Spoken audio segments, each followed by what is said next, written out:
వాసన కూడా ఇంట్లోకి రావడానికి వీల్లేదు. అందుకే ఆ డాడాడో దాచిపెట్టిన బాటిల్లన్నీ తీసుకొచ్చి ఇక్కడ పెట్టినాను. ఇవన్నీ తీసుకుపోయి బయట పారేస్తాను. ఇదిగో ఈ సిగరెట్లతో సహా.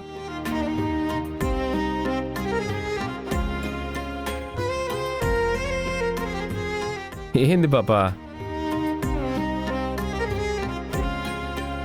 చూడు పాపా, మా అమ్మ కంటే నాకేది ఎక్కువ కాదు.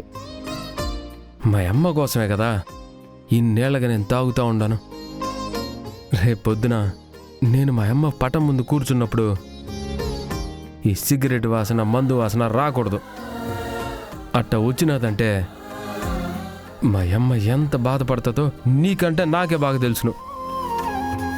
అందుకే ఇవన్నీ బయట పారేద్దాన్ని తీస్తూ ఉండాను. ఈ లోపల నువ్వు వచ్చేసి ఏమేమో మాట్లాడుతూ ఉండవు.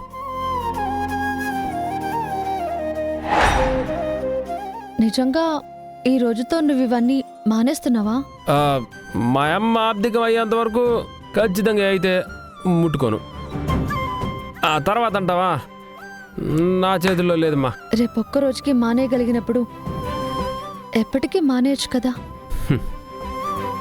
మానేయాలనే ఉంటుంది పాపా, కానీ మా అమ్మ గుర్తొస్తూ ఉంటుంది కదా. నేను మంచిగా ఉన్నాగానే మా నాయన ఏదో ఒకటి అంటూ ఉంటాడుగా. ఎవడు కావాలని తాగడు పాపా. బాధలు మర్చిపోవడానికో, బాధ పెట్టే వాళ్ళ బాధని తట్టుకోవడానికో తాగుతాడు. సరేనా? బాధలు మర్చిపోవడానికి తాగుడే సరైన దారైతే ఈ ప్రపంచంలో జనాలు తాగడానికి ఉన్న మందు సరిపోదు. నీ బాధని మర్చిపోవాలి అంటే అది గుండెల్లో మోయడం కాదు, గొంతు తడుపుకోవడం కాదు. నీకిష్టమైన వాళ్ళకి నీ బాధని తన బాధగా ఫీల్ అయ్యే వాళ్ళకి చెప్పుకోవాలి. అంతేకాని తాగినంత మాత్రాన బాధ తీరిపోతుందనుకోవడం నీ మూర్ఖత్వం.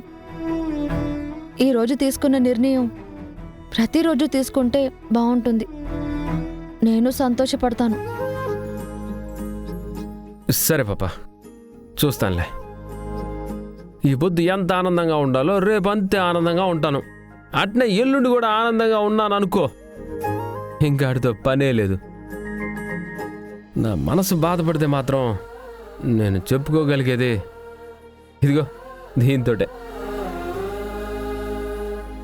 ఇన్నేళ్ళగా చెప్పుకుంటూ వస్తూ ఉన్నాను. అవసరం లేకుండా మొదటిసారిగా నువ్వు చేసుండవు.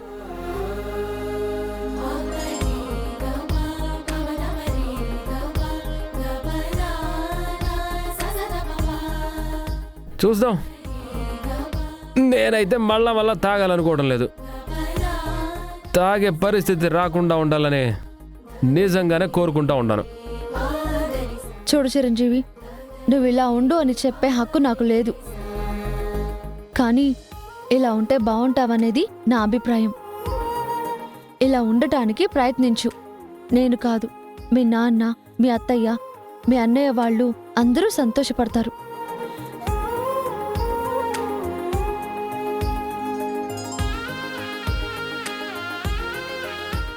అడిగితే నేను చెయ్యాలి పాపా. చేయడానికి ఇట్లా ఉండడానికే ప్రయత్నిస్తూ ఉన్నాను.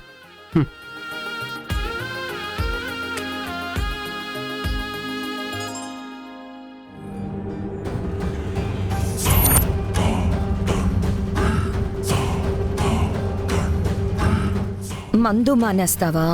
ఎలా మానేస్తావో నేను చూస్తాను.